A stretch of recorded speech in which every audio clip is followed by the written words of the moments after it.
하나님의 사랑이 있는 곳, 사랑과 마음 상담센터에서 보내드리는 이른 아침 햇살 받기 프로그램입니다. 이 시간 나에게 말씀하고 계시는 하나님의 음성을 들을 수 있는 시간이 되시길 바랍니다.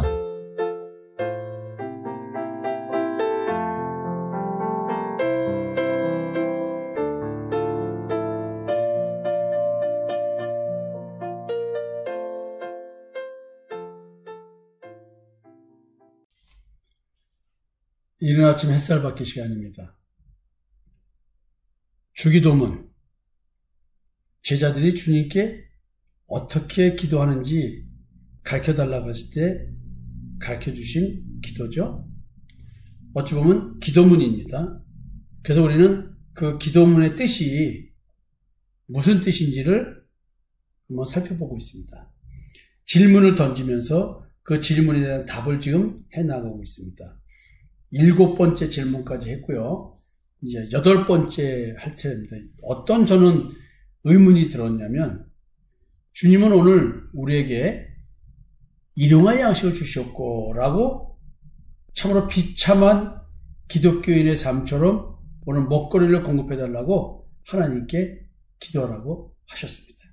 오늘 우리에게 일용할 양식을 주시었고, 그렇다면 평생 쓸 것이 있는 기독교인은 주기도문의 내용대로 기도할 자격이 없는 것인가? 일용할 양식은 정말로 먹는 음식을 말하는가? 너무 단순하게 문자적으로 이런 생각이 저는 들었었습니다. 하늘에서 이루어진 하나님의 뜻은 무엇인가? 뜻이란 영어로 보면 will, 즉 의지란 뜻입니다. 하나님의 의지적으로 신적 권위를 가지고 실현하고자 하셨던 일이 하나님의 뜻이겠죠. 창조주의 힘, 능력, 권세를 가지고 이루고자 하셨던 하나님의 뜻. 그게 무엇일까요? 그게 하나님의 의지죠. 하나님께서 하늘에서 성취하시고자 했던 일은 무엇일까요? 주님께서 하늘에서 이루어진 하나님의 뜻이 땅에서도 이루어지기를 원하셨다면 주기도문으로 기도하는 자들은 하나님의 뜻을 이미 아는 자들이어야 하겠죠. 주님은 성전에 들어가서 가르치실 때 대제사장들과 백성들이 무슨 자격으로 가르치냐고 항의했습니다. 이때 두 아들의 비유를 말씀하셨죠. 아버지가 두 아들에게 포도원에 가서 일하라고 했더니 맏아들은 가겠다고 대답하고 안 가고 둘째 아들은 안 간다고 하고 갔습니다. 주님은 누가 아버지의 뜻대로 행했냐라는 질문을 합니다. 주님은 맏아들의 부류들을 의의 도를 가지고 온 세례 요한을 믿지 않은 율법주의자들, 특히 율법주의자들 중에서 대제사장과 서기관들 그리고 바리새인들, 또 이들을 추종하는 자들을 세례 요한을 믿지 않는 율법주의자로 간주했습니다.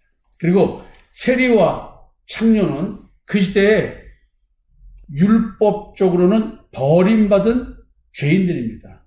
근데 이들은 세례 요한을 믿었다며 하나님의 뜻을 행한 둘째 아들 부류로 간주했습니다.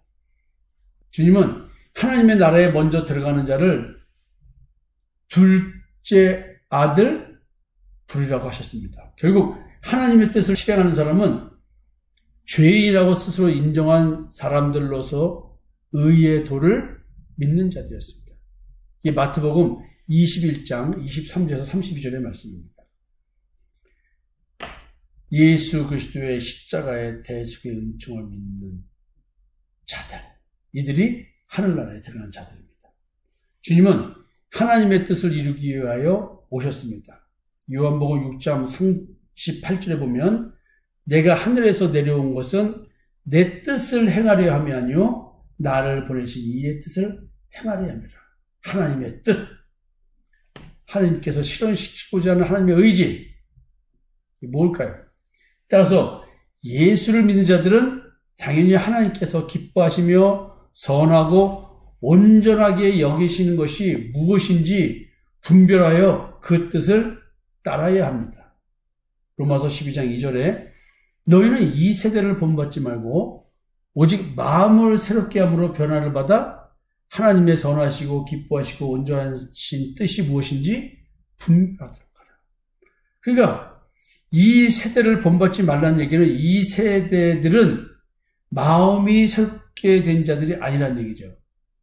마음을 새롭게 해야지만, 새롭게 변화되어야지만 하나님의 뜻이 선하시고 기뻐하시고 온전하시다는 것을 알게 됩니다. 이걸 분별할 수 있대요. 그러니까 이 세대를 본받지 말아야 될 이유, 그러면 이 세대들은 마음과 무관하게 행위적인 신앙생활을 하고 있다는 것이겠죠. 바울은 사람이 지녀야 할 하나님 앞에서의 분별력의 원천을 사람의 능력에 있다고 하지 않았습니다. 하나님의 뜻을 분별하기 위해서는 영적 변화가 전제되어야 합니다. 즉 원래 자연인으로 태어난 상태에서는, 즉 본질상 하나님의 진노를 받을 대상으로 태어난 이런 존재들에게는 절대로 하나님의 뜻이 분별될 수 없습니다.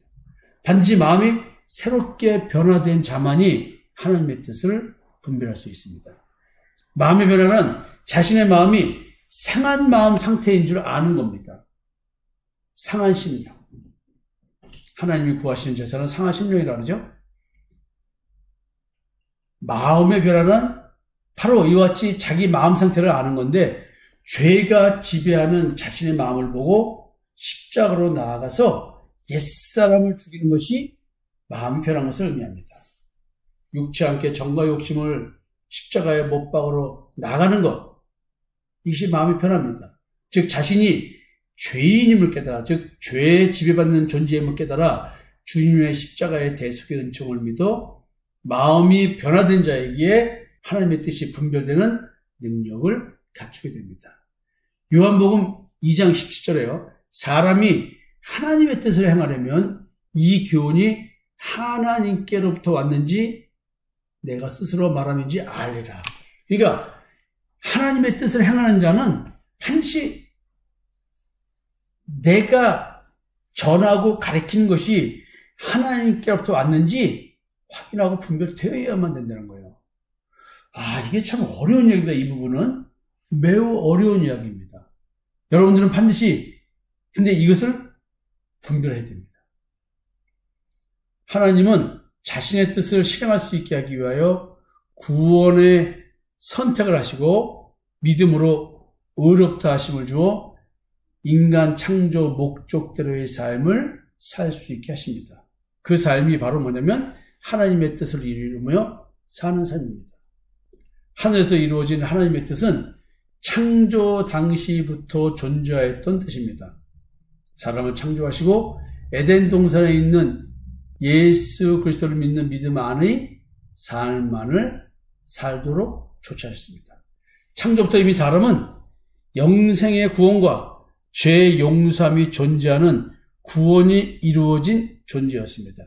죄가 설령 있었다 해도 죄가 죄로 여겨지지 않는 믿음의 삶이었습니다. 그래서 바울은 이렇게 얘기합니다. 로마서 5장 13절에 죄가 율법 있기 전에도 세상에 있었으나 율법이 없었을 때에는 죄를 죄로 여기지 아니하였느니라. 이 성경 말씀의 의미가 우리는 깨달아져야 됩니다. 죄를 죄로 여기게 하는 율법이 없었기 때문에 가능한 이야기겠죠. 그래서 하나님은 절대로 구원의 길로서의 율법을 따르지 말라고 했습니다. 선악을 알게 남의 열매를 먹지 말라고 했습니다. 아담과 이브가 율법의 의를 따라 구원받기를 결정하기 전에는 서로 벌거벗어도 그것이 부끄러운 것임을 몰랐었다는 얘기죠. 그러나 율법을 선택하고 내 스스로가 선과 악을 판단해서 선을 추구하겠다고 하는 자기의 능력으로 하는 게 나아겠다고 하는 그 순간 벌거벗은 것이 부끄러워지기 시작했죠. 하나님의 뜻은 이미 창조 당시부터 예수 그리스도를 통한 구원의 상태에 있는 것이었습니다. 그러나 이미 잃어버린 구원을 흑암미색으로 변해버린 이 땅에서 실현해야 하는 것입니다. 우리는 이미 낙원에서 쫓겨났죠. 에덴 동산에 쫓겨났고 하나님은 나에게서 떠나셨습니다. 주님은 이런 뜻을 이렇게 표현하시네요. 요한복음 6장 39절에서 40절인데요. 나를 보내신 이의 뜻은 내게 주신 자 중에 내가 하나도 잃어버리지 아니하고 마지막 날에 다시 살리는 이것이니라. 내 아버지의 뜻은 아들을 보고 믿는 자마다 영생을 얻는 이것이니 마지막 날에 내가 이를 다시 살리리라 하시니. 그러니까 주님의 뜻, 하나님의 뜻, 살리는 겁니다. 마지막 날에 살리는 겁니다. 여러분, 지금 하나님께서 나를 살리시려고 하거든요. 여러분들 좀 거기에 응답하고 계시는지 모르겠습니다. 예수를 보고 믿는 자마다 영생을 얻는. 하나님의 뜻은 예수를 믿는 거예요. 예수를 믿게끔 하기 위해서 우리에게 지금 역사를 하고 계십니다. 오늘 머리털까지 세신 하나님께서 나를 구원에 이르게 하려고 매 순간 예수 믿으라고 얘기를 하고 계십니다. 여러분, 예수 믿읍시다.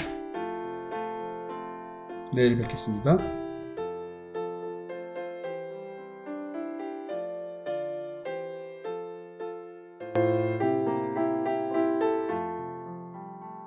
지금까지 사랑과 마음 상담센터에서 보내드리는 이른 아침 햇살 받기 프로그램이었습니다. 오늘도 말씀을 통해 자기 성찰이 이루어지는 여러분이 되시기를